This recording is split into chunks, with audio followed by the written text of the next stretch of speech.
যেমন আওয়াজ দিয়ে পড়বেন তেমন বক্তব্য হবে ইনশাআল্লাহ। ওয়ালা আলে সাইয়্যিদিনা।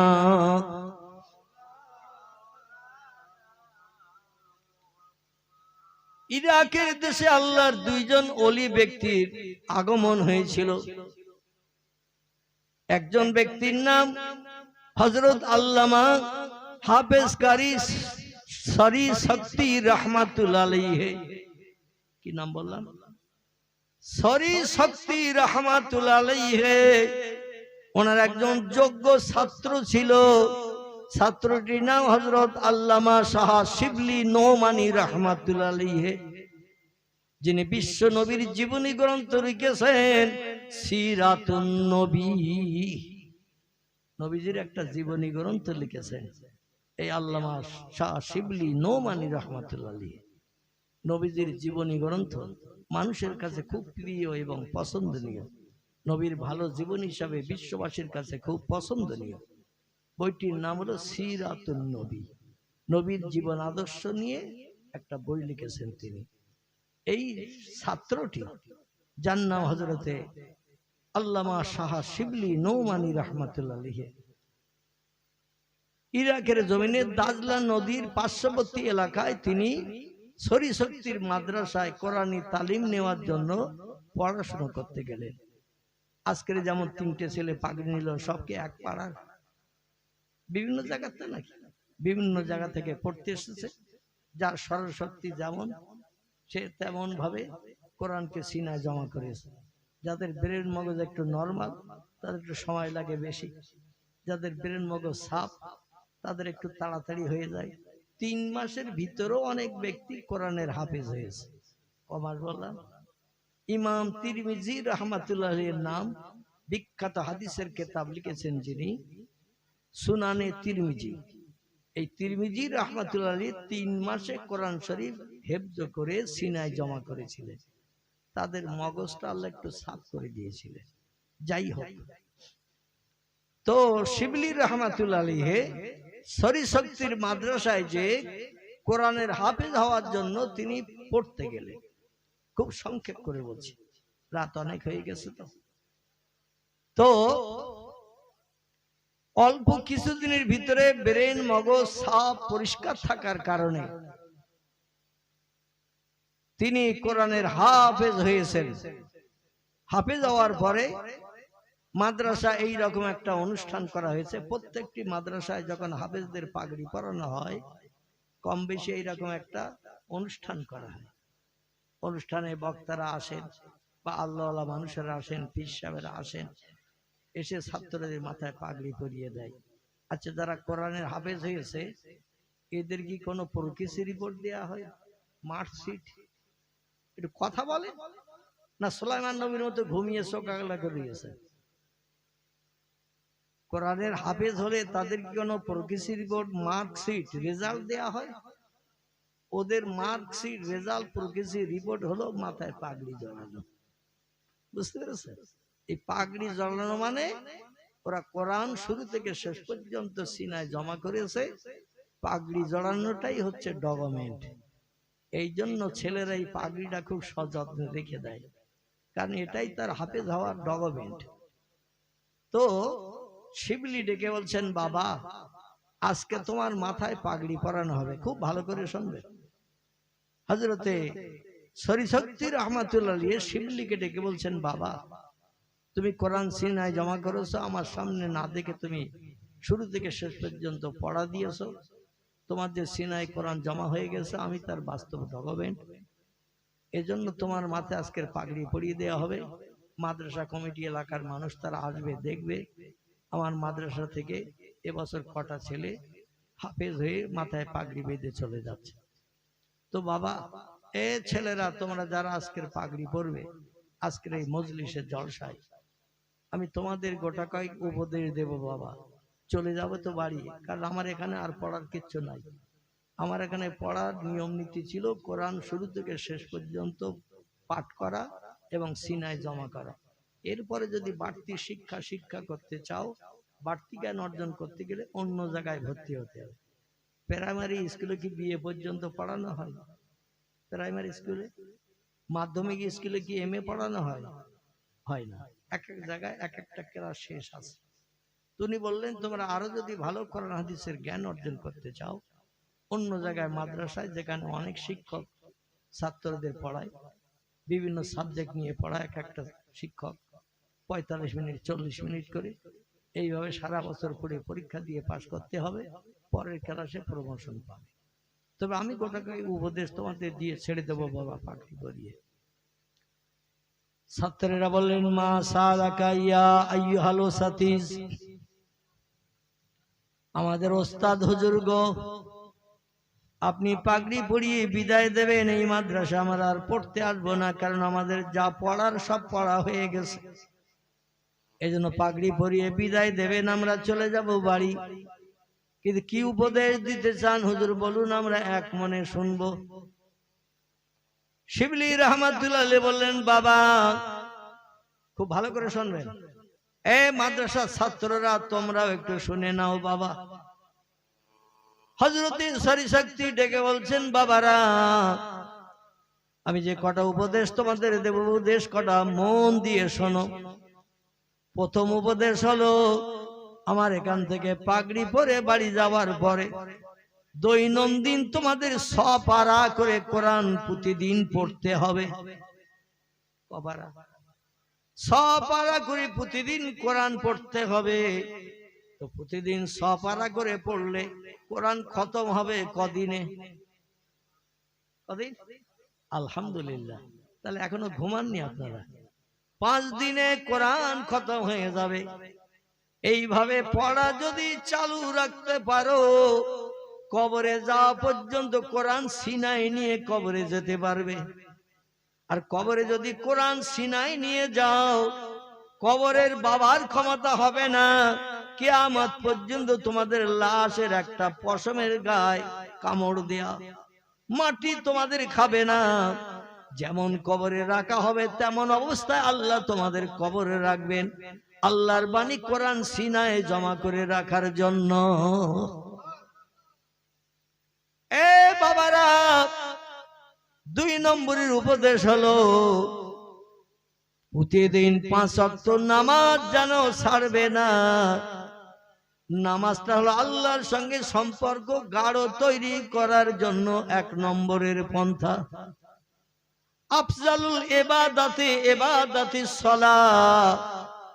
আল্লাহ নবী হাদিস শরীফে জানিয়েছেন, আল্লাহকে রাজি করার জন্য যত ইবাদত আছে, ইবাদতের ভিতরে সেরা ইবাদতের নাম হলো নামাজ। কি নাম? নামাজ। এ বাবারা, প্রাপ্ত বয়স্ক তোমরা যারা হয়েছো, যারা হও নাই, যতদিন পৃথিবীতে হায়াতে বেঁচে থাকবে, প্রতি বছর রমজানের 1 মাস রোজা যেন কেউ কাজা করবে না, রোজা যেন নষ্ট করবে না।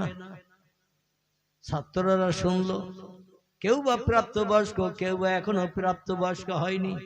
শরীয়তের বিধান 12 বছর বয়স হয়ে গেলে ছেলেরা প্রাপ্তবয়স্ক হয়। আর মেয়েদের প্রাপ্তবয়স্ক হলো যেখান থেকে মেয়েদের প্রতি মাসে মাসে রোগটা শুরু হয়। আরবিতে যারে হায়েজ বলে, ইংরেজিতে যারে মেন্স বলে, বাংলায় যারে ঋতুকাল বলা হয়। মেয়েরা যখন থেকে প্রতি মাসে মাসে 3-4 দিন নাপাকি হয়, এই নাপাকি হওয়া থেকে তারা প্রাপ্তা বয়স্কা, এখান থেকে তারা সাবালিকা। জোরে বলুন একটু আমিন। এ বাবারা, আরেকটি উপদেশ আমি তোমাদের দিচ্ছি। আল্লাহ কোরআনে কোট করেছেন, কোরআনের 4র্থ পারায়, ওয়াবুদুল্লাহ ওয়ালা তুশরিকু বিহি শাইয়্যা ওয়াবিল ওয়ালিদাইনি ইহসানা। জোরে বলুন একটু আল্লাহু আকবার। আল্লাহ কোরআনে কোট করে দিয়েছেন, আমার দুনিয়ায় বসবাস করবে তোমরা, আমার নেয়ামত খাবে তোমরা, আমাদের অনুদান সুন্দরী বিবি বাচ্চা নিয়ে সংসার জীবনে সুখ ভোগ করবে তোমরা, আমার জমিনে ঘর বেঁধে বর্ষার পানির হাত থেকে বাঁচবে তোমরা, শীতকালে শীততাপ থেকে নিষ্কৃতি পাবে, ঘরের দরজা জানলা লাগিয়ে ঘর বানানোর কারণে। যেখানে ঘর বানাবে ও জমিন হলো আমি আল্লাহ আমার। এজন্য আমার ইবাদত যেন কোনোদিন ভুলো না, আমার ইবাদত যেন কোনোদিন ছেড়ো না। নবী বলেন সব থেকে উত্তম ইবাদতের নাম হলো নামাজ। এটা শাহ শরীশক্তি রাহমাতুল্লাহ আলাইহি ছাত্রদের বললেন, বললেন 5 নম্বরের কথা হলো বাবারা, আল্লাহ নিজের ইবাদতের কথা বলার পরেই বললেন অবিল ওয়ালিদাইনি ইহসানা, তোমাদের বাপ মায়ের সঙ্গে ব্যবহার ভালো রাখবে, বাপ মায়ের সঙ্গে যেন দুর্ব্যবহার করবে না। আমার থেকে তুমি বেশি বোঝো, কথা বলো না। এখানকার ছেলেরা অবশ্য ধমকি টমকি দেয় না, নরম স্বরে মায়ের সঙ্গে কথা বলে, বাপের সঙ্গে কথা বলে। কিন্তু অনেক জায়গায় দেখা যায় বাপেরে ভাতও দেয় না, মারও ভাতও দেয় না। মাঝে মধ্যে বলে বাপের বাড়ি যাও, আমি আর খেতে দিতে পারবো না। আর এই বলার মূলে থাকে একজন, আমি তারে বিশেন মন্ত্রী বলি। কি মন্ত্রী? আমি তারে বিশেন মন্ত্রী বলি। সারা রাত এক বালিশে মাথা দিয়ে কান কামড়ায় যারা। তোমার মা বুড়ি হয়ে গেছে, পেশাব করে, পায়খানা করে, নোংরা করে, ঘর দুর্গন্ধ হয়। তোমার মারে বাপের বাড়ি পাঠিয়ে দাও, সেখানে যা পারে করুক। আমরা বাড়ি পরিষ্কার পরিচ্ছন্ন রাখার জন্য তোমার মারে আর রাখবো না। অন্যথায় তোমরা যেখানে বুড়ি বাপেরে মারে, সরকারি তরফ থেকে কিংবা বেসরকারি তরফ থেকে বৃদ্ধ বৃদ্ধাদের এক জায়গায় রাখা হয়, সেখানে পরিবেশন করানো হয় টাকার বিনিময়ে। এর কি বলা হয়? বৃদ্ধাশ্রম। তোমার মারে বৃদ্ধাশ্রমে রেখে এসো, 2000 4000 দিতে হয়, তোমার মাইনের থেকে দিও। আমি নাকে কাপড় দিয়ে দিয়ে আর পারি না। অবশ্য খিদিরপুরের মারা এরম ঘটনা জীবনে ঘটায়নি, আর ভবিষ্যতে ঘটবে না। তারা যদি একটাবার চিন্তা করে আমার বাপ মার সঙ্গে আমার ভাবিরা যদি এই রকম দুর্ব্যবহার করে, তাহলে আমার জন্য করাটা স্বভাব হবে। কিন্তু আমি যদি এই রকম দুর্ব্যবহার করি, আমার ভাইয়ের স্ত্রীরা আমার দেখা দেখি তারাও ওই রকম ব্যবহার করবে না, করবে না। ওর ওনার মেয়ে যখন শাশুড়ি তাড়িয়ে যাচ্ছে, শাশুড়ি মারতেছে, মাঝে মাঝে গলা ধাক্কান দিচ্ছে, তাহলে আমরা আর কেন শাশুড়ির ভাত দেবো, শ্বশুরের ভাত দেবো? দেখা দেখি চাষ, গায়ে গায়ে বাস। একজনের দেখলে আরেকজন সেই পন্থা অবলম্বন করে। আল্লাহ বলেন অবিল ওয়ালিদাইনি ইহসানা, বাপ মায়ের সঙ্গে ইহসান করবে, ভালো ব্যবহার করবে, নরম স্বরে কথা বলবে। আল্লাহ নবী বলছেন ইল্লা উফেন, আল্লাহ কোরআনে বলছেন ইল্লা উফেন, যদি কোনদিন তোমার বাপ তোমার মা তোমার আচার ব্যবহারে আখলাকে যদি একদিন এইরকম একটা শব্দ যদি উচ্চারণ করে, তুমি যত বড় পীর হও, যত বড় ওলি হও, যতবার হজ করো, তুমি যত ওয়াক্ত নামাজ মসজিদে যে পড়ো, রাতের গভীরে তাহাজ্জুদ যদি তুমি পড়ো, আল্লাহ কোরআনে বলছেন বাপ মা যদি অখুশি হয়ে যায়, ওই বান্দার জীবনের কোন ইবাদত আল্লাহ কবুল করবেন না, সব মাঠে মারা যাবে। এর জন্য আমি যুবক ভাইদের কাছে অনুরোধ রাখছি, আমি তো 2 জনকে হারিয়ে ফেলেছি। নবী বলছেন মায়ের চেহারার দিকে দৈনন্দিন যদি 100 বার তুমি ভালো মনে তাকাও, 100টা নফল হজের সব আল্লাহ তোমার নাম আমলে লিখে দেবেন। কটা? 100টা। 100 বার যদি দৈনন্দিন মায়ের চেহারার দিকে একটু মুস্কি হাসি দিয়ে তাকাও, মারে যদি কিছু জিজ্ঞাসা করো, কিছু লাগবে নাকি মা, তোমার কিছু প্রয়োজন আছে নাকি, একটু হাসি মুখে ভালো মনে যদি মায়ের চেহারার দিকে তাকিয়ে মিষ্টি কথা বলে মায়ের মুখে যদি একটু হাসি বার করতে পারো, মারে যদি খুশি করতে পারো, 100 বার তাকালে 100টা নফল কবুল হজের সব আপনার আমার নামে লিপিবদ্ধ আল্লাহ করে দেবেন। নবী বলছেন যাদের বাপ মা বিদায় হয়ে গেছে, এদের জান্নাতে যাওয়ার রাস্তা বন্ধ হয়ে গেছে। এই জন্য যারা আমার মতো অভাগী, আমার মতো অভাগা, বাপ নাই মা নাই, হাজার চেষ্টা করলো আর ফিরে পাওয়া যাবে না, যাবে না। আমার এখনো মনে আছে কলকাতা আলিয়া মাদ্রাসায় যখন পড়াশোনা করতাম, বেলা 4টে পর্যন্ত মাদ্রাসা করি, 5টার থেকে আবার বঙ্গবাসী কলেজে ক্লাস করতাম, রাত 10টা পর্যন্ত ক্লাস করে লাস্ট ট্রেন ধরে বাড়ি ফিরতাম। বাড়ি আসতে আসতে কোনদিন 12:30, ট্রেন মাঝে মধ্যে লেট হলে 1টাও বেজে যেত। ওই ভ্যাবলা স্টেশনে নেমে হাঁটতে হাঁটতে বাড়ির দরজায় যখন আসতাম, বাড়ির অধিকাংশ মানুষ সব গোবর সাপের নাকের আওয়াজে ফোঁস করে ঘুমাতো। বাড়ি ফিরে দেখি ঘরের বারান্দায় টিপ টিপ করে একটা লম্প বাতি টেমি জ্বলছে। টেমি বোঝেন তো? টেমি এখন তো সব বাড়ি বাড়ি ইলেকট্রিক লাইন, টেমির আর লাইন নাই, টেমি জ্বলছে পিট পিট করে। আস্তে আস্তে আমি এগিয়ে যাই, সবাই ঘুমিয়ে আছে। যে দেখি আমার জনম দুঃখিনী মা, আমি 20 টাকা দিয়ে একটা চরকা কিনে দিয়েছিলাম, চরকা, সেই চরকায় সুতো পাক দিয়ে দিয়ে নলি হচ্ছে। আমি ডেকে বলি, মা গো, রাত 1টা বেজে গেছে, সারা পাড়ার মানুষ রাত ঘুমিয়ে পড়েছে, তুমি এই রাত জেগে জেগে কেন সুতা ভরছ নলিতে, চরকায়? মা বলছে, তুমি বাড়ি আসবা জানি, খেয়ে গেছো সেই সকালবেলা, বাড়ি আসছো রাত 1:30টার সময়, আর আমি যদি জেগে না থাকি কে তোমারে খেতে দেবে গো বাবা? আমার ঘুম লাগলো, ঘুমাই না। জোরে বলুন একটু সুবহানাল্লাহ। আমার ভাইরা, এ দায়িত্ব পালন করেছিলেন প্রিয় নবী মুহাম্মদ রাসূলুল্লাহ, প্রাণ প্রিয়া বিবি, যার নাম ছিল হযরতে খাদিজা। ভোর পর্যন্ত দরজার গায়ে পিঠ লাগিয়ে দাঁড়িয়ে থাকতো। স্বামী কলেমার দাওয়াত দিয়ে ভোরবেলা গোপনে গোপনে ঘরের দরজায় আসবে। আমারে জোরে ডাকতে পারবে না, কারণ পাশে আবু জেহেলের ঘর, আবুল আহাবের ঘর। ওরা যদি শুনতে পায় ডাকের আওয়াজ, দৌড়ে এসে বলবে, আইনা তাযহাবি ইয়া মুহাম্মদ, এত রাত্রে তুমি কোথা থেকে আসছো? আর নবীরা কি মিথ্যা কথা বলে? নবী তো ঘুরিয়ে আমাদের মতো মিথ্যা কথা বলতে পারবে না। একটু প্রয়োজনে অমুক জায়গায় খেজুর বাগানে গিয়েছিলাম, মিনা ময়দানে গিয়েছিলাম, নিজের প্রয়োজন ছিল। আমরা মাঝে মধ্যে ঘুরিয়ে বলি না? পয়গম্বর এবং ওলিদের দুটি আদর্শ অতি উত্তম। একটি আদর্শ হলো তারা মিথ্যা কথা বলে না। 2 নম্বরের আদর্শ হলো বাপ মাকে কোনোদিন অখুশি করে না। জোরে বলুন একটু সুবহানাল্লাহ।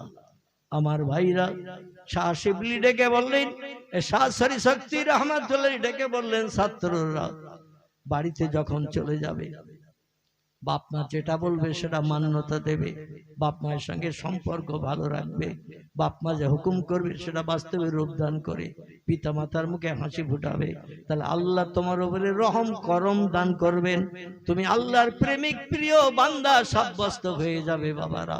তাহলে তোমাদের ভবিষ্যতে কারো কাছে যে আর হাত পাততে হবে না।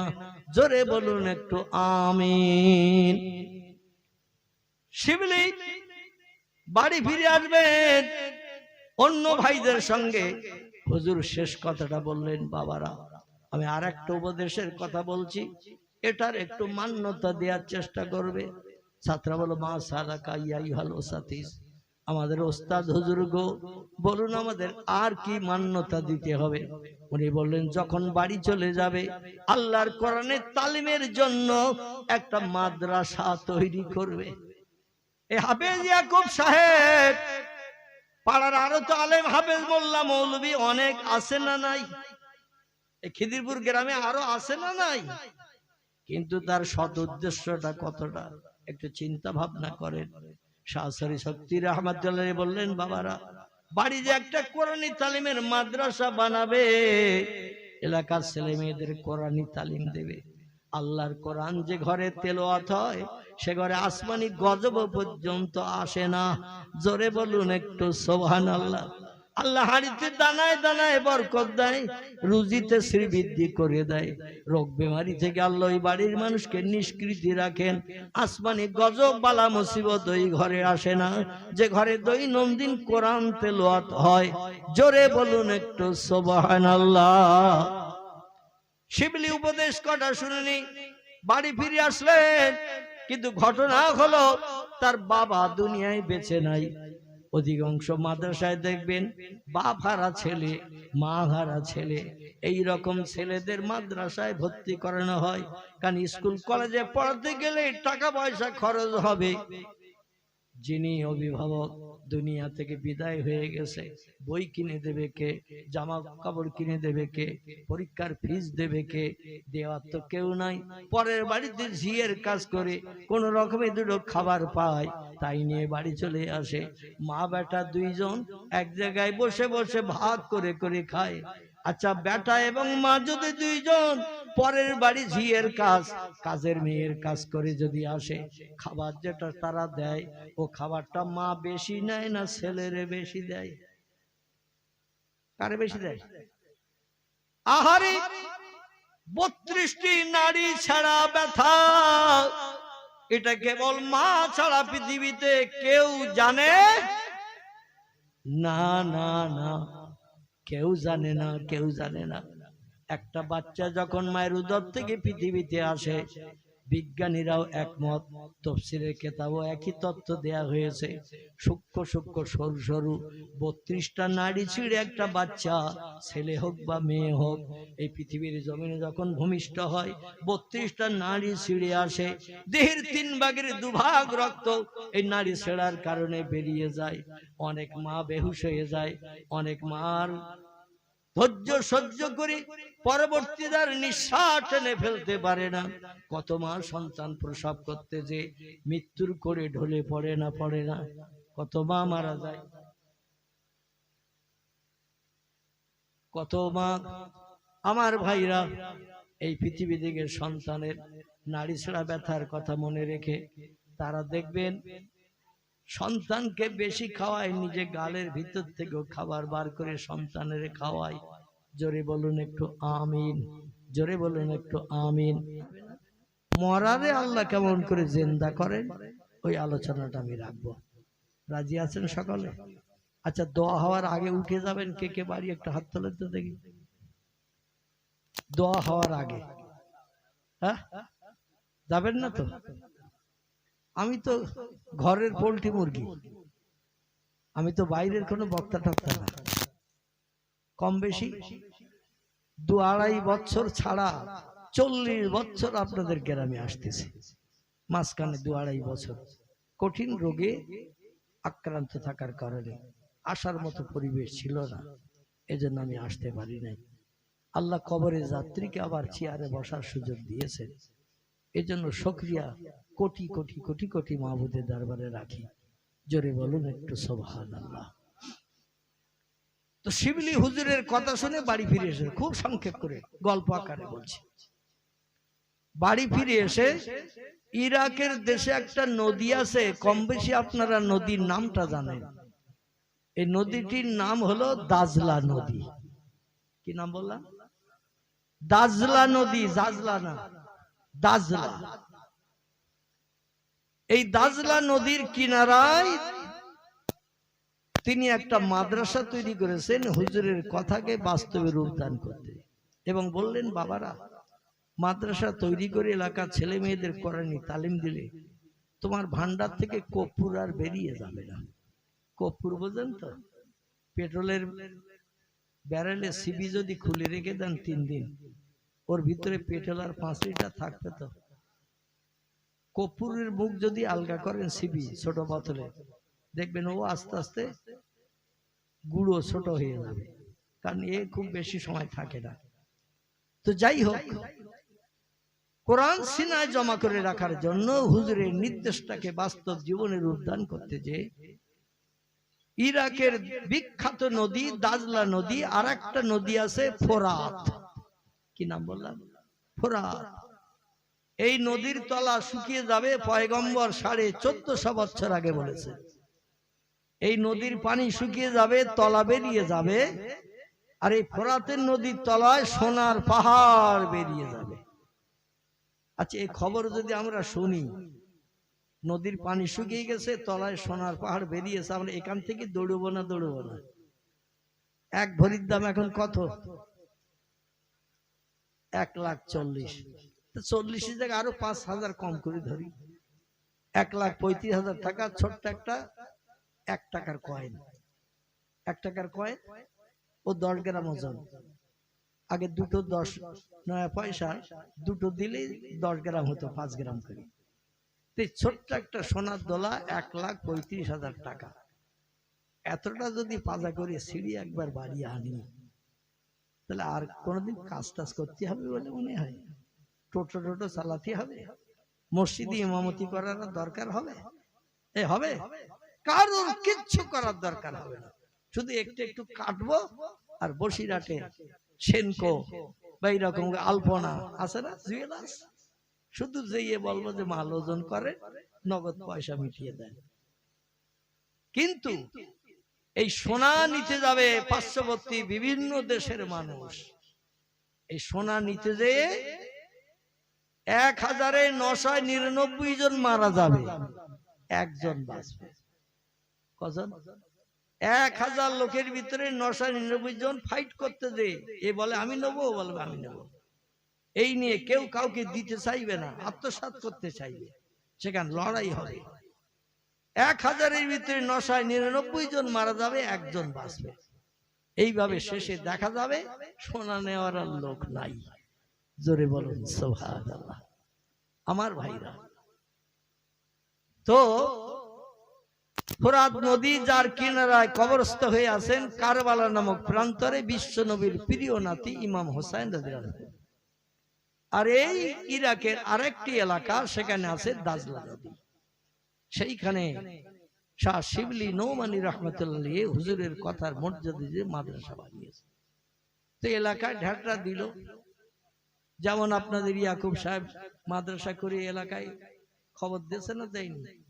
যেখানে ছেলে মেয়েদের কোরআনী তালিম দেওয়া হবে, আপনারা ছেলে দেন, মেয়ে দেন, পড়ান। প্রত্যেকটি কর্তৃপক্ষ এলাকায় জানান দেয়। তো উনি জানান দিয়েছেন, দেশের লোকেরা বলছে ফকির বিদ্যা শিখিয়ে ছেলে মেয়েদের কোনো লাভ নাই। এটা আল্লামা রুহুল আমিনের জমানায়ও ওই ভবানীপুরের জমিদারেরা বলেছিল, এ রুহুল আমিন, তুমি ফকির বিদ্যা শিক্ষা করে কি পয়সায় করে? আমার 3টে ছেলে, একটারে ব্যারিস্টার করব, একটারে উকিল করব, একটারে মাস্টার করব। ভবানীপুরে জমিদার বাড়ির লোক, অনেক খেয়াঘাট পেরিয়ে ওপারে যেই ওখানে ছিল তারা, শিকারী শিকারী শিকারী বাবু, খোঁজ নেবেন পেয়ে যাবেন। তা আল্লামা হুজুর বললেন, একটারে আপনি ব্যারিস্টার কেন করবেন? বলে জজ হিসাবে তিনি রায় দেবেন, অনেক বড় মাইনে পাবেন, সরকারি মাইনে। বলে আরেকটার উকিল করবেন কেন? বলে 1000 বিঘে জমি আছে, একটা ছেলে উকিল করলে আর উকিল ধরে পয়সা দিতে হবে না জমি ঠিকঠাক করতে। বলে আরেকটারে কি করবেন? বলে মাস্টার করবো, 3 ছেলে আমার, 3টে ছেলের একটা মাস্টার করবো। বলে মাস্টার করে কি লাভ হবে? বলে মাস্টার দলিল পত্র পড়বে আর ভাইদের যুক্তি পরামর্শ দেবে, এইভাবে এই কাজ করতে হবে, তাহলে জমি আর কেউ কেড়ে নিতে পারবে না। তো বললেন ঠিক আছে। শিকারী বাবু, আমার বাবা মুন্সি দবিরউদ্দিন আমারে মৌলভী লাইনে পড়াচ্ছেন, আমি মৌলভী হয়েছি, ওয়াজ নসিহত করছি, কিন্তু আপনার মনে কি হয় আমার আয় কম, আপনার ছেলেদের আয় বেশি? বলে সরকারি চাকরি করবে, 1000 টাকা মাইনে পাবে, ওকালতি করবে, লোকের কাছ থেকে টাকা নেবে, জায়গা জমি ঠিক করে দেবে, মাস্টার হবে, চাকরি করবে, মাইনে পাবে, বাড়ি জায়গা জমিগুলো রক্ষণাবেক্ষণ করার সুবিধা পাবে, লোকেরা দলিল দেখাতে হবে না। বলছেন শোনেন, আমি রুহুল আমিন এই মৌলভী হয়ে ফকিরি বিদ্যা শিক্ষা করি, আল্লাহ এত টাকা আমারে দিয়েছেন, বসিরহাট থেকে শ্যামবাজার পর্যন্ত কম বেশি 70 কিলোমিটারের মতো রাস্তা। আমি রুহুল আমিন ইচ্ছা করলে 2 ধারের 10 কাঠা করে জমি আমি কিনে নিতে পারি। আর একটু জোরে বলা যাবে না? আল্লামা রুহুল আমিন বলেছিলেন বসিরহাট থেকে শ্যামবাজার পর্যন্ত, ওই 5 মাথা ঘোড়ার মাথা আছে না, ওইখানে তখন 79C বাস রুট চলতো, ওখানে পর্যন্ত শেষ ছিল। বলে আমি ইচ্ছা করলে এই 70 কিলোমিটারের মতো রাস্তা 2 ধারের মেন রোডের ধারে জমি আমি 10 কাঠা করে কিনতে পারি। শিকারী বাবু শুনে তো থ। আচ্ছা হুজুর কথাটা মিথ্যা বলেছিলেন? কথাটা মিথ্যা বলেননি, কথাটা বাস্তব সত্য বলেছিলেন। এখন এলাকায় ঘোষণা দিলেন হযরতে শাহ শিবলি রাহমাতুল্লাহ আলাইহি, আপনারা ছেলে মেয়ে দেন। বলে তুমি ফকির বিদ্যা শিখে এসেছো, আমার ছেলে মেয়েদের ফকির বিদ্যা শিখিয়ে আমরা ওদের ভবিষ্যৎ নষ্ট করবো না। কেউ ছেলে দেয় না, মাদ্রাসা হয়েছে চাল দিয়ে। কাঠির বেড়া দিয়ে, আর উপরে হালকা ছাউনি দিয়ে খেজুরের পাতা দিয়ে সাজ চাল, কিন্তু ছেলে কেউ দেয় না। তুমি পাড়ায় ঢাকটা দিয়ে ফিরে যাচ্ছেন, কোনো বাড়িওয়ালা কোনো বাড়িওয়ালি ওনারে বললেন না যে আমার ছেলেটারে কালকে তোমার মাদ্রাসায় ভর্তি করব, তোমার শখ মিটাবো। মুখ কালো করে বাড়ি আসতে আসতে একজন বৃদ্ধা রমণী দরজার পাশে দাঁড়িয়ে থাকা, বিধবা, স্বামী নাই, ডেকে বলছেন, ও শিবলি। বলে, হ্যাঁ মা বলুন। বলে, কজন ছাত্র দিয়েছে, কাল থেকে তোমার মাদ্রাসা চালু হবে? বলে, বুড়িমা কথার কেউ দামও দেয়নি, ছেলে দেওয়ার ওয়াদা কেউ করেনি। বলে, খালি মুখে ফিরে যাচ্ছ মুখ কালো করে। বলে, কি করব মা, দুই একজন যদি রাজি হতো তাহলে খুব ভালো হতো। বুড়ি বললেন, বাবা তুমি একটা কোরআনের হাফেজ মানুষ, শরীয়তের বিজ্ঞ পণ্ডিত, দিন শরীয়তের পূর্ণ আইন তুমি পালন করে চলো, মাথায় টুপি, মুখে দাড়ি, গায়ে লম্বা জামা, নবীর ওয়ারিস তুমি, আর দিনের দাওয়াত দিয়ে চলে যাচ্ছ, কেউ তোমার কথায় রাজি হয়নি। বাবা তোমার কালো মুখ দেখে আমার বড় কষ্ট লাগছে হৃদয়। ও বাবা, আমার একটা মাত্র ছেলে আছে, স্বামী হারা বিধবা নারী আমি, ভবিষ্যতে আর বিয়েও করব না, বিয়ের পিড়িতে বসবে না, সন্তান আর হবে না, আমার একটা ছেলেই ভবিষ্যৎ। বলে, বুড়িমা কি বলতে চাচ্ছেন বলুন। বলে, আমার ছেলেটা তোমার মাদ্রাসায় ভর্তি করে দিতে পারি বাবা, একটা ছেলে যদি আমি ভর্তি করি তুমি কি পড়াবে? বলে, হুজুরের কথার মর্যাদা রাখতে যে একটা ছেলে হলো আমি পড়াবো। বুড়ি বললেন, বাবা তুমি পড়াবে আমার ছেলেটারে? বলে, হ্যাঁ। বলে, আমি খুব খুশি হলাম তোমার কথা শুনে, তবে আমার একটা ওয়াদা আছে, বক্তব্য আছে, সেটাকে তুমি বাস্তবে রূপদান করবে। শিবলি বলে, মা সালাকি ইয়া উম্মি, ও জননী মা কি বলতে চাইছেন একটু বলুন। বলছে, আমি পরের বাড়িতে ঝিয়ের কাজ করি, কাপড় কাচা কাজ করি, রান্না করা কাজ করি, ঝাড়ঝুট দেই, পানি এনে দিই নহর থেকে, পরের বাড়িতে কাজ করি, তাই আমার কিছু খাবার দেয়, কাজের বিনিময়ে ওই খাবার নিয়ে বাড়ি আসি আমি, খাবার নিয়ে বাড়ি এসে আমরা দুই মায়ে বেটা খাই। আমার স্বামী জায়গা জমি কিচ্ছু রেখে যায় না, কোনো ব্যাংক ব্যালেন্স কিছু আমার জন্য বস্তিত টাকা রেখে যায় নাই, প্রতিদিন যা খেটে পাই তাই দুই মায়ে বেটা খাই। তো আমি ছেলে দেব তোমার মাদ্রাসায়, ওয়াদা করেছি অবশ্যই দেব। আল্লাহ ওয়াদা ভঙ্গ করেন না, আমি আল্লাহর কথাকে বাস্তবে রূপদান করে আমি ওয়াদা ভঙ্গ করব না। তবে দায়িত্ব হলো আমি পরের বাড়িতে কাজে যাই সকালবেলা, বাড়ি ফিরি সন্ধ্যাবেলা। ও শিবলি, মাদ্রাসা যখন চালাবে আমার ছেলেটার আমার বাড়ি থেকে তোমারে নিয়ে যেতে হবে। আমি বাড়ি থাকি না, আমার ছোট্ট ছেলে 5 মতান্তরে 6 বছর বয়স, তোমার মাদ্রাসা কোথায়ও চেনে না জানে না, এজন্য আমার ছেলেটারে তোমার মাদ্রাসায় নিয়ে যেতে হবে। আবার পড়া শেষ হয়ে গেলে আমার ছেলেটারে আমার বাড়িতে পৌঁছে দিয়ে যেতে হবে। এই দায়িত্ব যদি পালন করো বাবা, তাহলে তোমার মনে শখ মিটাবো, মুখে হাসি ফোটাবো, আমার ছেলেটারে তোমার ওই দাজলা নদীর কিনারায় মাদ্রাসায় আমি পড়াবো। শিবলি দাঁড়িয়ে একটু চিন্তা ভাবনা করছেন, মাথা নিচু করে। কোন পাড়ার লোক, এলাকার মানুষ তো ছেলে মেয়ে কেউ দিতে চায় না, হুজুরের কথার মর্যাদা রক্ষা হচ্ছে না, মাদ্রাসা তৈরি করলাম কেউ আসে না।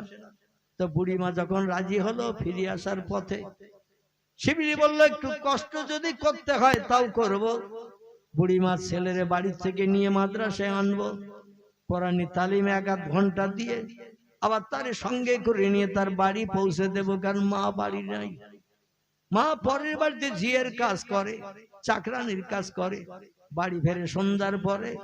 এই জন্য আমি নিয়েও যাবো, আবার দিয়েও আসবো। জোরে বলুন একটু সুবহানাল্লাহ। কিছুদিন মাদ্রাসা এইভাবে ছেলেটারে নিয়ে যায়, আবার দিয়ে যায়। পাড়ার লোকেরা দেখে বলল, বেশ ভালো তো, শিক্ষক ছাত্রদের নিয়ে যাচ্ছে, আবার ছাত্রকে ফিরিয়ে দিয়ে যাচ্ছে বাড়ি।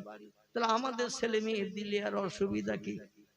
দেখা দেখি চার গায়ে গায়ে বাস, বাড়ির পাশের মানুষেরা দেখে ওরা বললো আমাদের ছেলেদের যদি শিবলি নিয়ে আসে আর নিয়ে যায়, রাস্তাঘাটে কোনো বিপদের আশঙ্কা নাই, তাহলে আমরাও ছেলে মেয়ে দেই।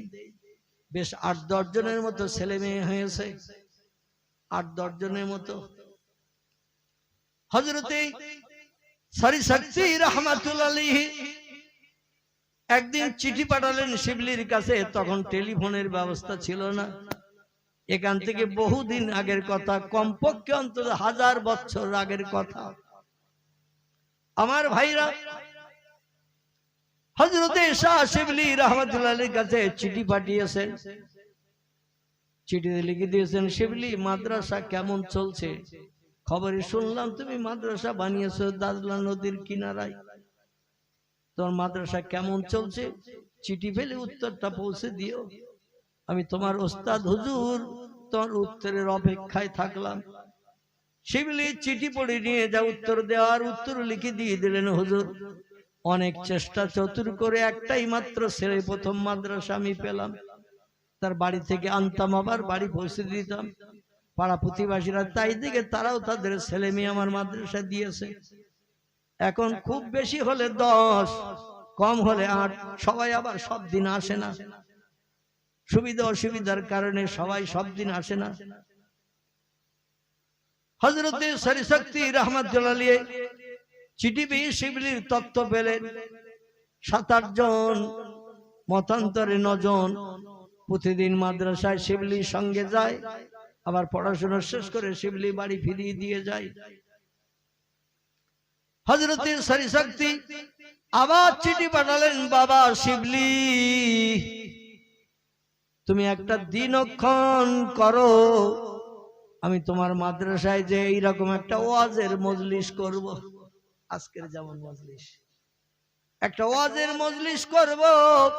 কোরআন সম্পর্কে এলাকার মানুষের মগজ ধোলাই করব, কোরআনের মর্যাদা সম্পর্কে বলবো, কোরআন ছেলে মেয়েদের পড়ালে লাভ কি হবে আমি লাভের তত্ত্ব দেব। তুমি একটা দিন সাব্যস্ত করে আমার একটু জানিয়ে দিও। আর এলাকার সব লোকদের বল আমার হুজুর আসবে, আমার ওস্তাদ হুজুর আসবে, তিনি একটি মজলিসে কিছু বক্তব্য রাখবেন, গ্রামবাসীরা সবাই এসো। শেষ করে দেই নাকি? শেষ করে দেই, আবার অন্যদিন হবে। কারণ আমি তো এই ঘরের মুরগি, আমি তো ডোব ছেড়ে চলে যাব না, ঠিক কি না? শিবলি রাহমাতুল্লাহ আলাইহি হুজুরের জন্য একটা ডেট করলেন। হুজুর দিনের দিন আসছে, এলাকার মানুষেরা খবর পেয়েছেন ওনার ওস্তাদ আসবে, মাদ্রাসা সম্পর্কে কোরআন সম্পর্কে তথ্য দেবে। সেদিন মাদ্রাসা ছুটি দিয়েছে, খুব সংক্ষেপ 1-2 মিনিটের ভিতরে, যদিও লম্বা ঘটনা, আমি সংক্ষেপ করে বলছি। তো উনি মাদ্রাসা সেদিন ছুটি দিয়েছে, আজকের মাদ্রাসায় জলসা। যেমন আজকের মাদ্রাসা চলিয়েছে, এই মাদ্রাসা হেফজ মাদ্রাসা আজকে চলিয়েছে, ছেলেদের আজকে ছাড় দেওয়া হয়েছে। আজকের ওয়াজ হবে, আনন্দ ফুর্তি করে ঘুরে বেড়াও, পাগড়ি পরানোর সময় সবাই স্টেজে থাকবা। ঠিক না ভুল? ছেলে মেয়েদের ডেকে বললো, শোনো পাড়া প্রতিবাসী আসবে, কোরআনের আলোচনা শুনবে। ওই পাশে দাজলা নদীর ঘাট থেকে তোমরা ছোট ছোট পাত্র ভরে পানি এই মশকে মেটে ভরো। কালো মেটে ছিল না আমাদের দিকে আগে, কালো মেটে সরিষা টরিষা চাল ধান এটা ওটা রাখতো, মুসুরির ডাল, যাতে ইঁদুর খেতে না পারে, এ ছিল না আগে। এখন তো সব বস্তা। বলে এই বড় মেটেটা জ্বালা মেটে যারে বলা হয়, তোমরা ঘাট থেকে পানি তুলে নিয়ে এসে জ্বালা মেটে ভরে রাখবা। এলাকার লোকেরা যখন আসবে এই মেটের থেকে পানি নিয়ে ওযু করে পবিত্রতা অবলম্বন করে বসবে। কারণ কোরআনের মজলিসে বসতে গেলে একটু পবিত্রতা অবলম্বন করতে হয়। জোরে বলেন সুবহানাল্লাহ। কিন্তু অনেক আমার যুবক বন্ধু আছে 3টে বিড়ি টেনে এসে বসে। ঠিক বললাম না ভুল বললাম? বিড়ি টেনে, ওযুর দরকার নাই, কুলি করারও দরকার নাই, টেনে এসে বসে। জোরে বলুন একটু নাউজুবিল্লাহ। বিড়ি খাওয়া হালাল না হারাম? হারাম। কুল্লু মুস্কিরিন হারামুন। নবীজি হাদিস শরীফে জানিয়েছেন প্রত্যেকটি নেশাকর বস্তু পান করা খাওয়া হলো হারাম। আরে হারাম জিনিস খেয়ে বসলে মগজে ঢোকবে কিছু?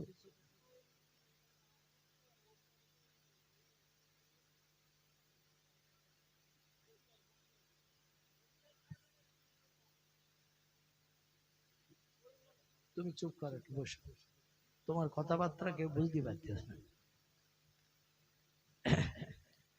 চুপ করে বসো।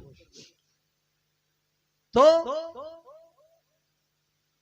মাদ্রাসার ছাত্ররা ছোট ছোট খোপ নিয়ে নিয়ে ওরা দাজলা নদীর ঘাটে পানি আনতে গেছে। ওস্তাদ বলেছে নদীর ভিতরে প্রথম ছাত্র যে সে হলো বুড়িমার ছেলে। বলল, ভাই তুমি মাদ্রাসার প্রথম ছাত্র, তুমি ঘাটের নিচে নামো, আর আমরা উপরে দাঁড়িয়ে থাকি, ওই পানিতে নেমে পানি ভরে দাও, আমরা নিয়ে নিয়ে দৌড়িয়ে দৌড়িয়ে জ্বালামিটে ভর্তি করি। বুড়ির ছেলে রাজি হয়ে গেল। প্রত্যেকের হাতের থেকে মাটির খোপ নিয়ে নিয়ে পানি ভরে, উপরে উঁচু করে দেয়। ওরা ডাঙায় দাঁড়িয়ে খোপগুলো ধরে নিয়ে নিয়ে, বদনাগুলো ধরে নিয়ে নিয়ে পানি নিয়ে জ্বালামিটে ভর্তি করতে শুরু করলো। কিছু পানি জ্বালামিটে ভর্তি হয়ে গেছে। হঠাৎ করে মাদ্রাসার ছাত্ররা পানি আনার সময় হাউ হাউ করে কাঁদতে কাঁদতে চলে এসেছে। হযরত শিবলি নোমানি ডেকে বলে, মাপকু কায়েবনি, ও ছেলেরা, কে তোমাদের কাঁদালো, কে মেরেছে বলো, কাঁদছো কেন? ঘাট থেকে পানি আনতে যে আল্লাহ নেয়ামত পানি, এই পানি নিচে তো কেউ বারণ করবে না, কি হয়েছে তোমার? বলে, হুজুর, আপনার মাদ্রাসার প্রথম ছাত্র যেটি, তাকে আমরা সবাই মিলে ওই ঘাটের পানিতে নামিয়ে দিয়েছিলাম।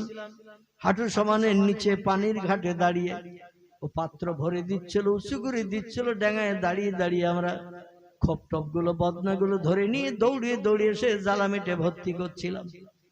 হঠাৎ জোয়ারের স্রোত বান এসে ছেলেটার পায়ে মেরেছে ধাক্কা। হঠাৎ স্রোতের পানি ধাক্কা যেই মেরেছে, ছেলেটা হুবড়ি খেয়ে পড়ে গেছে। হুজুর, আমরা দাঁড়িয়ে আছি 5-7 মিনিট 10 মিনিট, ছেলেটা ঠেলে উঠবে এই চিন্তা ভাবনা করে, কিন্তু 10 মিনিট 15 মিনিট হয়ে গেল, ছেলেটা আর ওই পানিতে যে হুবড়ি খেয়ে পড়ে গিয়েছিল, বানের পানির স্রোত তার পায়ে ধাক্কা লাগানোর কারণে হুজুর ছেলেটার উঠিনি। আমাদের মাদ্রাসার প্রথম ভাই পানি পুরিয়ে দিতে যে তিনি পানির তলায় তলিয়ে গেছে, দাজলা নদীর পানির তলায়। তাই আমরা হতাশে আপনার কাছে সে খবর দিলাম, হুজুর আপনি এখন কি করবেন করুন। বাচ্চা ছেলে মেয়ে 7 বছর 8 বছর 9 বছর এরকম বয়স, কোরআনের তালিম নিচ্ছে, তারা কাঁদছে। হুজুরের চোখ দিয়ে টপ টপ করে পানি বেরিয়ে গেছে। বলে, আমার মাদ্রাসা উদ্বোধন করেছে যে ছেলেটি, সেই ছেলেটি পড়াশোনায় সব থেকে এগিয়ে গেছে, কারণ সে আগে ভাগে ভর্তি হয়েছিল, তাই। আর সেই মারা গেছে। বলে, নাম ইয়াই হলো সাফিস। হুজুর, উনি পানি ভরে দিতে যে পানির স্রোতে সে পায়ে ধাক্কা মেরেছে, হুবড়ি খেয়ে পাশে পড়ে গেছে। আর ওখানে ঘোলের পানি পাক খাচ্ছিল। হুজুর, উপরের পানি তলায় নিয়ে যায়, ঘোলের পানি পাক খেলে তলায় কোথায় চলে গেছে বলতে পারবো না। অনেক সময় দাঁড়িয়েও তার নাম নিশানা হদিস পেলাম না, এই জন্য আপনার কাছে খবর দিলাম। শিবলি কাচ্ছে, কি করি এখন? জলসা তো মাথায় উঠে গেছে। 2-10 মিনিটের ভিতরে আমার পীর সাহেব আসবেন, যে সময় বলে দিয়েছিলেন ঘোড়ার পিঠে চেপে কিংবা উটের পিঠে চেপে আসবেন, তখনকার যানবাহন এটাই ছিল। সময় দিয়েছেন, এই সময়ের ভিতরে আসবেন, কিন্তু কি অঘটন ঘটে গেল। হযরতে সারি শক্তি এসে হাজির হলো। বলে, মা হালুকা মাকবরকে ইয়া শিবলি, খবর কি, কেমন আছো বলো। শিবলি হাউ হাউ করে কান্না শুরু করেছে। সারি শক্তি ডেকে বলে, শিবলি রে, আজ আনন্দের দিন, খুশির দিন, তোমার মাদ্রাসায় জলসা হবে, কোরআন হাদিসের আলোচনা হবে, এলাকার মানুষ শুনবে, তুমি কাঁদছো কেন বাবা? বলে, হুজুর, আমার মাদ্রাসার প্রথম উদ্বোধন করা ছাত্রটা ওই যে দূরে ঘাট, নদীর ঘাট, ওইখানে পানিতে নেমে পানি ভরে দিচ্ছিল, আর বাকি ছেলে মেয়েরা সব পানি নিয়ে এসে ওই বড় জ্বালামিটা দেখছেন, ওইটা ভর্তি করছিল। কার লোকজন আসবে, উজু করে মজলিসে বসবে, কোরআনের আলোচনা শুনবে। হুজুর, সব সর্বনাশ হয়ে গেছে। সারি শক্তি ডেকে বলে, শিবলি রে, যে মারা গেছে তার দাঁত পাওয়া যাবে না, চলো তো দেখি নদীর ঘাটে। নদীর ঘাটে যে দেখলেন পাশে একটা ঘোলের পানি পাক খেয়ে উপরের পানি তলায় যাচ্ছে, তলার পানি পাশ দিয়ে ঠেলে উঠছে। কিন্তু ছেলেটার কোনো হদিশ নাই। অনেক সময় দাঁড়িয়ে দাঁড়িয়ে চতুর্দিকে খোঁজ খবর নিল, পাশে দূরের দিকে ভেসে উঠেছে কিনা একটু দেখি। দূরের দিকে তাকিয়ে দেখে সেখানেও নাই, যেখানে পড়েছে সেখানেও নাই। হযরত শরী শক্তি রাহমাতুল্লাহ আলাইহি শিবলি দুইজন নদীর ঘাটে পানিতে নেমেছেন, ঘাটের কিনারায়। যতটা খোঁজাখুঁজি করার খোঁজাখুঁজি করেছে, কিন্তু তাদের পায়েও লাগে নাই, হাতেও লাগে নাই বুড়িমার ওই ছেলেটি। শিবলি বলে, হুজুর জলসা যার হবে না, মন ভালো না। শরী শক্তি ডেকে বলে, শিবলি এত দূর পথ কষ্ট করে আমি সায়ের করে আসলাম, আর তোমার মাদ্রাসে জলসা হবে না, আমি তো ওটা মনে কোনো মতে মেনে নিতে পারছি না। শিবলি বলে, হুজুর ওই বুড়িমা প্রথম ছাত্র দিয়েছিল, অভাগী নারী, স্বামী হারা বিধবা, তার ছেলের সঙ্গে করে নিয়ে মাদ্রাসায় আনতে হয়, পড়া শেষ হয়ে গেলে আবার বাড়ি পৌঁছে দিতে হয়। মা বাড়িতে থাকে না, সকালবেলা উঠে পরের ঘরে কাজ করতে যায়, সারাদিন কাজকর্ম করে যা দুটো খাবার দেয় নিয়ে বাড়ি আসে, মাই বেটা দুইজনে ভাগাভাগি করে খায়। ওই বুড়ির কাছে যে আমি কি তথ্য দেব যে ওনার ছেলে বেঁচে নাই? শরী শক্তি ডেকে বলে, শিবলি মন খারাপ তোমার, তুমি হয়তো তত্ত্ব দিয়ে বুড়িমারে খুশি করতে পারবে না, আমারে নিয়ে চলো বুড়ির বাড়ি, আমি যে বুড়িরে সান্ত্বনা দেব। আমি বুড়িরে বলবো, আল্লাহ যারে ডেকে নেন, যার তকদিরে আল্লাহ যেটা লিপিবদ্ধ করে রাখেন সেটাই তার নসিবে জোটে। আত-তাকদিরু লা ইয়ারুদ্দু ইল্লা বিদুআ। জোরে বলুন একটু সুবহানাল্লাহ। নবী বলেছেন, দুনিয়ায় মানুষ জন্ম নেওয়ার আগে আল্লাহ তার তকদির লিপিবদ্ধ করে দুনিয়ায় পাঠান। যার তকদিরে যেটা লিখেছেন পরিবর্তন হবে না, তো একটা মাত্র ক্ষেত্রে তকদির পাল্টায়, পরিবর্তন হয়, সেটি হলো চোখের পানি আর হাতের দোয়া। জোরে বলুন একটু সুবহানাল্লাহ। আমার ভাইরা বলেন, আমি বুড়িরে বলে বুঝাবো, কারণ এই পৃথিবী থেকে আল্লাহ যার ইচ্ছা করেন তারে তুলে নেন, আল্লাহ যার ইচ্ছা করেন তারে হায়াতে বাঁচিয়ে রাখেন, আল্লাহর উপরে সব নির্ভর করে। ওর ছেলের তকদিরটা এইরকম আল্লাহ হয়তো লিপিবদ্ধ করেছিলেন, দাজলা নদীর ঘাটে পানিতে, নোনা পানিতে ডুবে মরবে। চলো আমারে নিয়ে চলো, তোমার কিছু বলতে হবে না। চলতে চলতে সন্ধ্যা হয়ে গেছে, বুড়ির বাড়ির সামনে গুরু শিষ্য দুইজন হাজির, শরী শক্তি এবং শাহ শিবলি নোমানী রাহমাতুল্লাহ আলাইহি দুইজন হাজির। যে বাড়ির সামনে দাঁড়িয়ে আছেন, ইয়া আহলাল বাইত ইকরিজ বাবাকা, ও বাড়িওয়ালি মা, যদি ঘরে থাকেন, বাড়িতে থাকেন, দরজা খুলে একটু বাইরে বেরিয়ে আসেন। বুড়ি বাইরের আওয়াজ শুনে বুঝতে পেরেছে আমার ছেলের ওস্তাদ শিক্ষক এসেছে। একটা মানুষের সঙ্গে 2 মাস 6 মাস যদি দেখা সাক্ষাৎ কথাবার্তা হয়, কথা বললেই তার আওয়াজ বোঝা যায় না, চেনা যায় না। এক বাড়িতে যদি 4 জন নারী থাকে, 4 জনের 4টে ভাই স্বামী, বড় ছেলে যদি ডাকে দরজা খোল, ছোট বউ কি দরজা খুলবে? মেজ ভাই যদি বাড়ি এসে বলে দরজা খোল, বাড়ি এসেছি, বড় বউ কি দরজা খুলবে? কণ্ঠের আওয়াজ শুনলেই বুঝতে পারবে মেজজন এসেছে কিংবা ছোট জন এসেছে। যার স্বামীর কণ্ঠ যে স্ত্রী বলবে তারাই দরজা খুলে ডাকবে, ঠিক না ভুল? শিবলির কথা শুনে বুঝতে পেরেছে বুড়ি আমার ছেলের ওস্তাদ এসেছে। দরজা খুলে বাইরে বেরিয়ে দেখে 2 জন মেহমান দাঁড়িয়ে। বুড়ি বলছেন, মানান তামেসমুকা, আপনি কে? আপনারে তো চিনলাম না। ও শিবলি, তোমারে দেখে চিনতে পেরেছিলাম, আমার ছেলের ওস্তাদ তুমি, কিন্তু তোমার সঙ্গে আরেকজন কে? শিবলি বলছেন, হুজুর আপনার পরিচয় চাচ্ছেন, এবার আপনি বলুন, আপনি তো আমার কথা বলতে নিষেধ করেছেন। শরী শক্তি ডেকে বলছেন, বুড়ি মা, আজকের মাদ্রাসায় জলসা, আমি ওয়াজ নসিহত করতে এসেছিলাম, কিন্তু দুর্ভাগ্য তোমার এই ছেলেটা দাজলা নদীর ঘাটে নেমে পানি ভরে দিচ্ছিল খোপে বদনায় পাত্রে। আর মাদ্রাসা অন্য ছাত্র ছাত্রীরা সব দৌড়িয়ে দৌড়িয়ে এনে জ্বালামিটে ভর্তি করছিল। একটা বানের স্রোত এসে, ও বুড়িমা তোমার ছেলের পায়ে ধাক্কা মেরেছে অজান্তে, আর ও স্বাভাবিক নিয়মে দাঁড়িয়েছিল, বুঝতে পারেনি, এই জন্য হুবড়ি খেয়ে পানিতে পড়ে গেছে।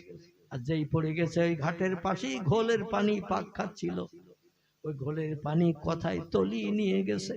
আমরা বহু চেষ্টা চতুর করেছি, ঘাটে নেমেও খুঁজেছি, তোমার ছেলেটারে আর পাই নাই। ও বুড়িমা, তোমার ছেলে দুনিয়া থেকে বিদায় নিয়েছে, আল্লাহ তারে ডেকে নিয়েছেন, এই তথ্যটা দিতে এসেছি। এরপরে লোকজন যারা আসবে তাদের কাছে কোরআন হাদিসের কিছু আলোচনা করা হবে। বুড়িমা তুমি ক্ষমা করো, অনিচ্ছাকৃত তোমার ছেলে নদীর পানির তলায় তলিয়ে মারা গেছে। বুড়ি বলছে, শিবলি আমার স্বামী নাই, আর বিয়ের পিড়িতে বসবো না, সেটাও তোমারে বলেছিলাম। একটাই মাত্র ছেলে নিয়ে আমার ভবিষ্যতের কামনা, আর সেই ছেলেটারে তুমি নদীর পানির তলায় ঘাটে তুমি ডুবিয়ে মেরেছ। শিবলি বলে, ও বুড়িমা বেয়াদবি নেবেন না, আমি কিছুই করি নাই। ও যে বানের পানির ধাক্কায় পড়ে যাবে আমি নিজেও জানি না বুড়িমা, অনিচ্ছাকৃত ত্রুটি ক্ষমা করুন। যদি আপনি মানিয়ে নিতে না পারেন, আমি আগামী কাল থেকে আপনার ছেলে হিসাবে মর্যাদা নেব। আমি আপনার ছেলে যেমন মা মা করে আপনার ডাকতো, আমি তেমন আপনার মা বলে বলে ডাকবো। বুড়িমা এতেই আপনি খুশি হবেন, হৃদয় তুষের আগুন নিবারণ করবে, এছাড়া আমার আর কিছু দেওয়ার নাই। বুড়ি বলে, শিবলি রে, যে কোরআন আমার ছেলেরে শিক্ষা দিতে তোমার মাদ্রাসায় পাঠিয়েছিলাম, ও কোরআন সত্য না মিথ্যা? এ শিবলি বলো, ও কোরআন সত্য না মিথ্যা? শিবলি বলছেন, আল্লাহি লা শাক্কা ফিহি, আমি সেই খোদার কসম খেয়ে বলছি, যালিকাল কিতাবু লা রাইবা ফিহি। কোরআনের শুরুতে ইন্ট্রোডাকশন, সূচনা, ভূমিকাতে আল্লাহ জানিয়ে দিয়েছেন, আমার পাঠানো কোরআনের ভিতরে শস্য দানা পরিমাণ সৎসভা সন্দেহ নাই, মিথ্যা নাই, ভুল নাই। যা কিছু কোরআনে বর্ণনা করা আছে সব সত্য। নারায়ে তাকবীর। বলি, শিবলি যদি আল্লাহর কোরআন সত্য হয়, আমার ছেলে যখন বাড়ি থেকে কোরআন বুকে বেঁধে নিয়ে তোমার মাদ্রাসায় পড়তে যায়, আমি তখন কোরআনের মালিককে ডেকে ডেকে প্রতিদিন বলি, আল্লাহ আমার ছেলেটারে তোমার রাস্তায় ছেড়ে দিলাম কোরআনী তালিমের জন্য শিবলির মাদ্রাসায়। আমার ছেলে কোরআনী তালিম শেষ না করে বাড়ি না ফেরা পর্যন্ত আমার ছেলের দায়িত্ব আল্লাহ তোমার হাতে সঁপে দিলাম। জোরে বলুন সুবহানাল্লাহ। ও শিবলি বলো, কোরআন ছেলের বুকে ধরে দিয়ে, ছোট ছেলে, আমি আল্লাহর কাছে দায়িত্ব দিয়ে আমার ছেলেরে পাঠাই, আল্লাহ কি দায়িত্ব হরণ করেন? শিবলি হচ্ছে লালা ইয়া শাইখানি। ও বুড়িমা, না না, আল্লাহ দায়িত্ব হরণ করেন না। বলে, শিবলি রে, তুমি আর কোন তত্ত্ব কি জানো? শিবলি বলছে, নাম ইয়া শাইখানি, ইন্নাল্লাহ আলা কুল্লি শাইইন কাদির, তিনি হলেন সব শক্তির ঊর্ধ্বে, এবং ওয়াকানা ওয়াদান হাক্কান আলাইনা নাসরুল মুমিনিন। আল্লাহ যখন কোন বিষয়ে ওয়াদা করেন, ওয়াদা আল্লাহ জীবনে কোনোদিন ভঙ্গ করেন না, বান্দার কাছে ফিরিয়ে না দেয়া পর্যন্ত। জোরে বলুন একটু সুবহানাল্লাহ। আল্লাহরে ডেকে তুমি কোরআন বুকে দিয়ে ছেলের আমার মাদ্রাসায় পাঠাও, আর তুমি বলো, আল্লাহ আমার ছেলে বাড়ি না ফেরা পর্যন্ত আমার ছেলের হেফাজতের দায়িত্ব তোমার। আল্লাহ তো ওয়াদা ভঙ্গ করে না।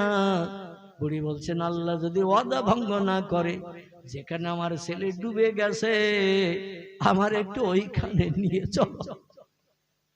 সরি শক্তি ডেকে বলছে, শিবলি বুড়ির দাবি যেন পূরণ করো না, খবরদার দাজলা নদীর ঘাটে বুড়িরে নিয়ে যেও না।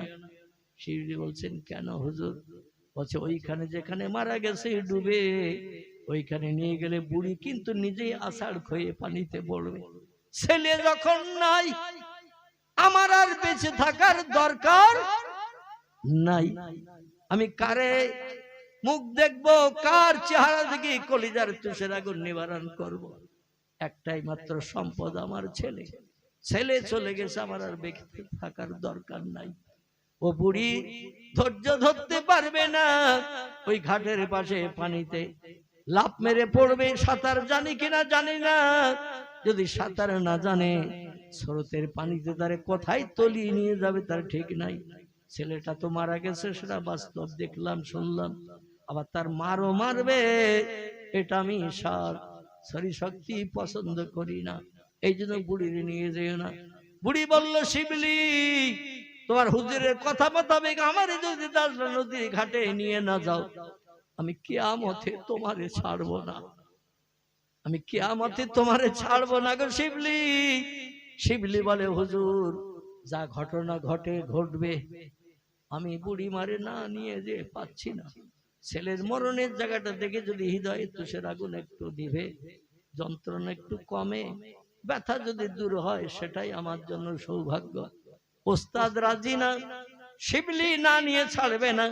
বুড়ির সঙ্গে করে নিয়ে সেই মাদ্রাসার পাশে ইরাকের দাজলা নদীর ঘাটে নিয়ে হাজির করেছে। বুড়িরে ডেকে বলছেন, বুড়ি মা, এই ঘাটের পাশে স্রোত এই দিকে যাচ্ছিল, এই পাশে তোমার ছেলে পড়েছে, আর পানির ঘোলে তলায় যে কোথায় চলে গেছে জানি না। বুড়ি বলছেন, ও শিবলি, তুমি এবং তোমার উস্তাদ দুইজনে আমার সঙ্গে দুখানা হাত একটু আল্লাহর কাছে তোলো, আমি দোয়া করব, তোমরা একটু আমার দোয়া শুনে আমিন আমিন করবে। আমরা যখন মসজিদে নামাজ পড়তে যাই, যে কোনো মসজিদে নামাজ পড়তে গেলে ইমাম সাহেবেরা দোয়া করলে আমরা আমিন আমিন বলি না? এই আমিন আমিন বললে আল্লাহ বড় পছন্দ করেন দোয়াটা। হাজার মানুষের আমিন আমিন আল্লাহ সহ্য করতে পারেন না, দোয়াটা কবুল না করে ফিরান না। একটু জোরে বলুন। আহারে, মা দোয়া করছেন ছেলের জন্য। আমাদের দোয়ার, সন্তান হারা মায়ের দোয়া কি এক? আকাশ জমিন পার্থক্য। হৃদয় জ্বলছে তুষের আগুন, সন্তান মরার শোক, চোখ দিয়ে টপ টপ করে পানি পড়ছে বুড়িমার। ওস্তাদ শক্তির চোখ দিয়ে পানি পড়ে না। শিবলির নিজের হাতের গড়া প্রথম ছাত্র, তার চোখ দিয়ে টপ টপ করে পানি পড়ছে। আল্লাহ কোরআনে জানালেন, জীবনের শখ যদি মিটাতে চাও, আশা যদি পূরণ করতে চাও, জীবনের সব দাবিকে বাস্তব জীবনে রূপদান করে মুখে যদি হাসি ফোটাতে চাও, দুটি কাজ বান্দা বান্দির একটু করে নাও। ও মা বোনেরা, আমি দুটি জিনিসের কথা বলি আমার বক্তৃতা শেষ করব। একটি হলো, আল্লাহ বলছেন, ফালিয়াদহাকু কালিলাউ ওয়ালিয়াবকু কাসীরা। কোরআনের আয়াত। আল্লাহ বলছে, দুটো কাজ একটু কম বেশি করে করো, আমি আল্লাহ ওই কাজ দুটোর উপরে বড় খুশি, রাজি, সন্তুষ্টি হয়ে যাই।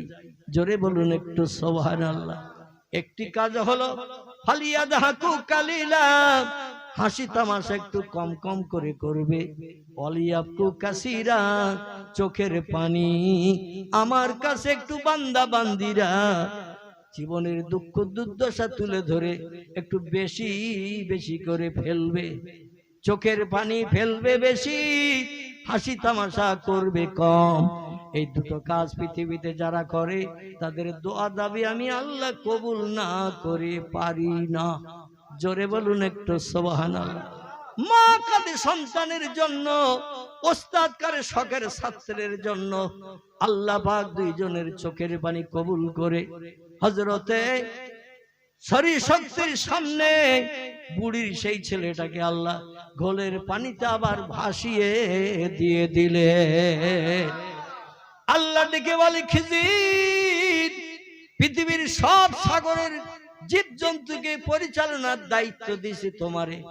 ও খিজির, কিয়ামত পর্যন্ত তুমি বাঁচবে, কারণ কোহে কাপের পানি তুমি এজলো ভরে তুলে পান করেছিলে। আরে কোহে কাপের পানি পান করার কারণে আমি আল্লাহ দীর্ঘজীবী বানাই তারে, যারা এই কুয়ার পানি পান করে, সে পানি তুমি পান করার কারণে দীর্ঘজীবী হয়ে গেছো। তাই তোমার উপর একটা দায়িত্ব দিয়েছি, সাগরের পানিতে যত জীবজন্তু থাকে তাদের পরিচালনার জন্য। আমি আল্লাহ হুকুম করছি, ওই ছেলেটা ঘোলের তলায় যেখানে চলে গেছে সেখান থেকে উঠিয়ে দাও। ওর মায়ের চোখের পানি আমি আল্লাহর সহ্য করতে পারছি না। চিল্লাই বলুন একটু সুবহানাল্লাহ। দুনিয়ার বিজ্ঞান যেখানে ফেল, দার্শনিক যেখানে ফেল, ইঞ্জিনিয়ার যেখানে ফেল, ডাক্তার যেখানে ফেল, মাস্টার যেখানে ফেল, সেখানে জয়ী কে? সেখানে জয়ী আল্লাহ। আল্লাহ মরাকেও জিন্দা করে বুড়ির করে ফিরিয়ে দিলেন। তাহলে কিসের উপলক্ষ করে?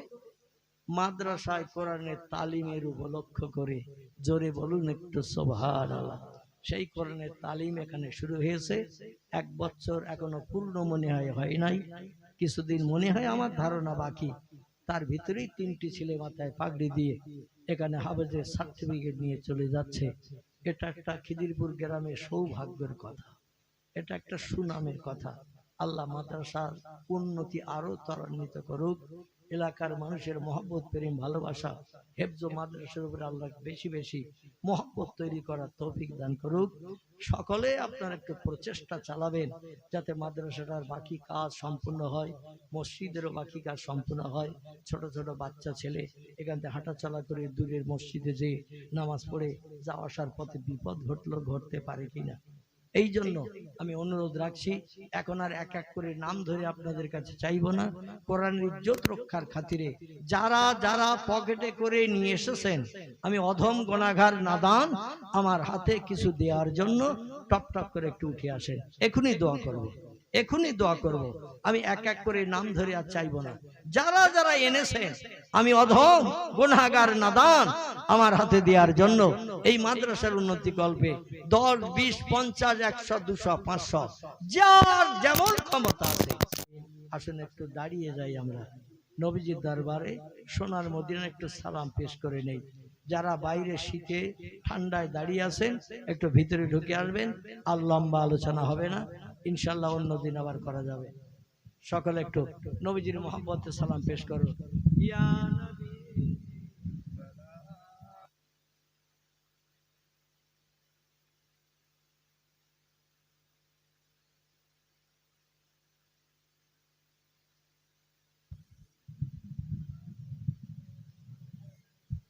বক্তারা বক্তৃতা করলে গা গরম হয়, আর শ্রোতারা বসে বসে শুনলে কিন্তু হিমালয় পাহাড় হয়ে যায়। এই জন্য আমি এত সময় আপনাদের জোরে আওয়াজ দিয়ে কথা বলতে বলি নাই, আর বললেও আপনারা আমার কথার মর্যাদা তেমন দিতে পারেন নাই। তো নবীর মহব্বতে আওয়াজ কি একটু বেশি করে তোলা যাবে না? ভোর 4টের মতো আওয়াজ দিয়ে নবীর শানে দরুদ পড়বে। সালাম একটু মহব্বতের সঙ্গে উচ্চ রবে পড়ুন। ইয়া নবী সালাম, ইয়া রাসূল সালাম, ইয়া হাবিব সালাম আলাইকা সালাতুল্লাহ।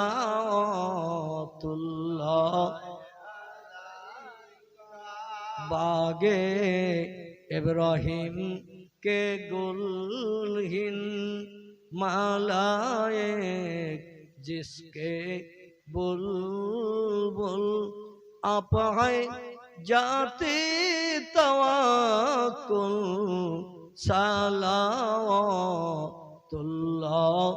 अलैका या नबी सलाम, या रसूल सलाम, या हबीब सलाम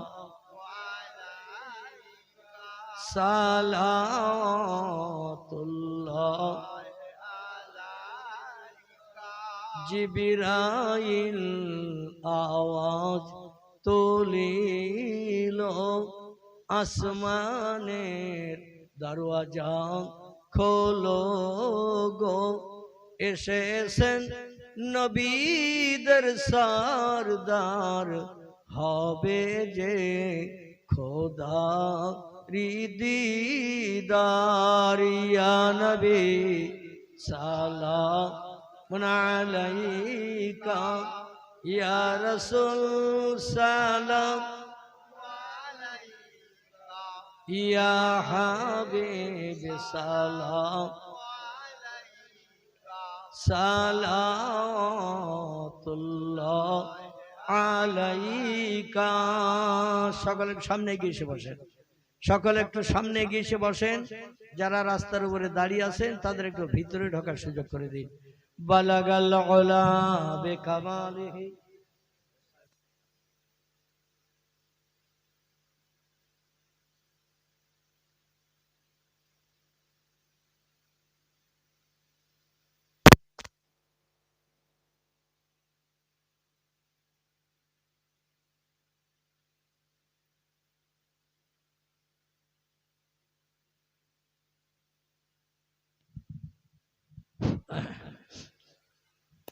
আরবের বুকে মক্কার পরে মামিনার যেথায় ঘর, খোদার করুণা কাউসার হয়ে ঝরছে বারংবার। বালাগাল উলা বিকামালিহি, কাশাফাত দুজা বিজামালিহি, হাসনাত জামিউ খিসালিহি, সাল্লু আলাইহি ওয়া আলিহি।